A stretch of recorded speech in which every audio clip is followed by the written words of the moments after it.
আর একটা দুর্নীতি সামনে আসছে, এটা একটা ট্রেলার দেখলেন, আর একটা বড় দুর্নীতি সামনে আসছে। 26,000 দেখলেন তো, 65,000 চাকরি বাতিল হবে, আমি আপনাকে বলছি এই বছরের মধ্যে। রাজ্যের মুখ্যমন্ত্রী মাননীয় মমতা ব্যানার্জিকে ঘাড় ধাক্কা দিয়ে পদত্যাগ করা উচিত, এই বিষয়ে কিন্তু অনেক কিছু কথা বললেন আইনজীবী বিক্রম বন্দ্যোপাধ্যায়। ঘাড় ধাক্কা দিয়ে ওনাকে পদত্যাগ করানো উচিত। বন্ধুরা, বিশাল বড় ব্রেকিং আপডেট আবারও কিন্তু উঠে আসছে। রাজ্যে 65,000 চাকরি বাতিলের বিরাট বড় গুরুত্বপূর্ণ আপডেট বর্তমানে এখন উঠে আসছে। তো আইনজীবী শ্রমিক বাগচি এই বিষয়ে কিন্তু অনেক কিছু কথা বলেছেন। আজকে আমরা এই ভিডিওতে সমস্ত আলোচনা করব। 65,000 চাকরি বাতিল হতে চলেছে, এটা কোন ডিপার্টমেন্টে বাতিল হতে চলেছে, এসএসসি নাকি পিএসসি নাকি পিআরবি, কোন ডিপার্টমেন্টে এখানে ফুড এসআই ফায়ার অপারেটর না আদার্স কোন পোস্টের চাকরি বাতিল হতে চলেছে। তো আজকে আমরা এই ভিডিওতে সমস্ত আলোচনা করব। সঙ্গে থাকুন, ভিডিও শেষ পর্যন্ত দেখুন। চ্যানেল নতুন দর্শক অবশ্যই চ্যানেলটিকে সাবস্ক্রাইব করে দেবেন। তো বন্ধু, রাজ্যে আবারও কিন্তু বিরাট বড় ঝড় উঠতে চলেছে। 26টা চাকরি বাতিল কিন্তু বর্তমানে এখন বিশাল বড় ব্রেকিং আপডেট, যে 26টা চাকরি বাতিল হয়েছে অলরেডি, কিন্তু ইতিমধ্যে কিন্তু আবার একটা নতুন গুরুত্বপূর্ণ আপডেট উঠে আসছে। 65,000 চাকরি বাতিল রাজ্যে কিন্তু এই বছরেই বের হতে চলেছে, এমন কিন্তু মন্তব্য করলেন আইনজীবী শ্রমিক বাগচি। উনি কিন্তু বললেন যে কোনো রাজনীতিবিদ আজ পর্যন্ত স্বীকার করেনি যে তাদের ভুল হয়েছে। এটা প্রাতিষ্ঠানিক দুর্নীতি, এর সাথে রাজ্যের নেতা মন্ত্রী বিধায়ক সাংসদ সকলে জড়িয়ে রয়েছে। এই ছেলে মেয়েগুলোর জীবন নিয়ে খেলছে এরা। একটু ট্রেলার দেখলেন আপনারা।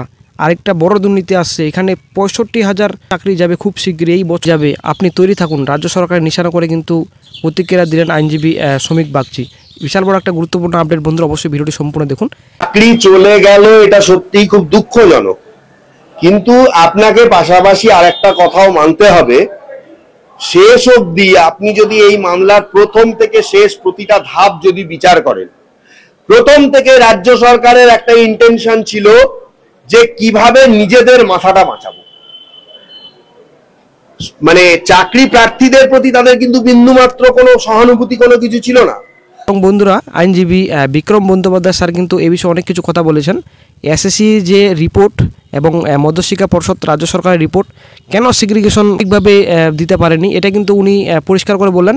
এবং এটা কিন্তু বললেন ঘাড় ধাক্কা দিয়ে পদত্যাগ করা উচিত মাননীয় মমতা ব্যানার্জিকে। আজকে শুধুমাত্র 26,000 চাকরি বাতিল হলো শুধুমাত্র রাজ্যের মুখ্যমন্ত্রী মাননীয় মমতা ব্যানার্জির জন্য।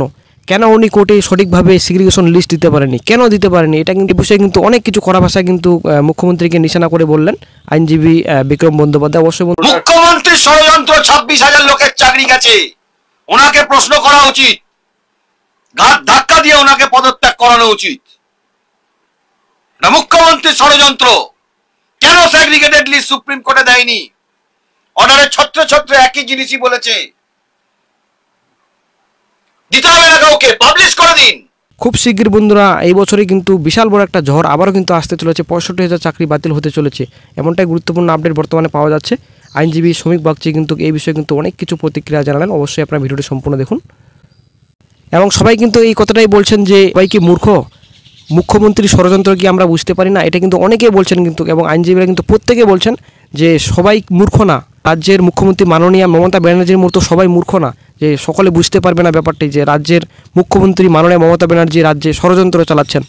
কেন উনি সিগ্রিগেশন লিস্ট জমা দিতে পারেননি কোর্টে? আজকে 26,000 চাকরি বাতিল হলো শুধুমাত্র ওনার কারণেই। কোর্টে সঠিকভাবে যদি সিগ্রিগেশন লিস্ট যোগ্য কতজন রয়েছে সঠিকভাবে লিস্ট যদি কোর্টে জমা দিত, আজকে এই 26,000 ছেলে মেয়েদের ভবিষ্যৎ এইভাবে নষ্ট হতো না।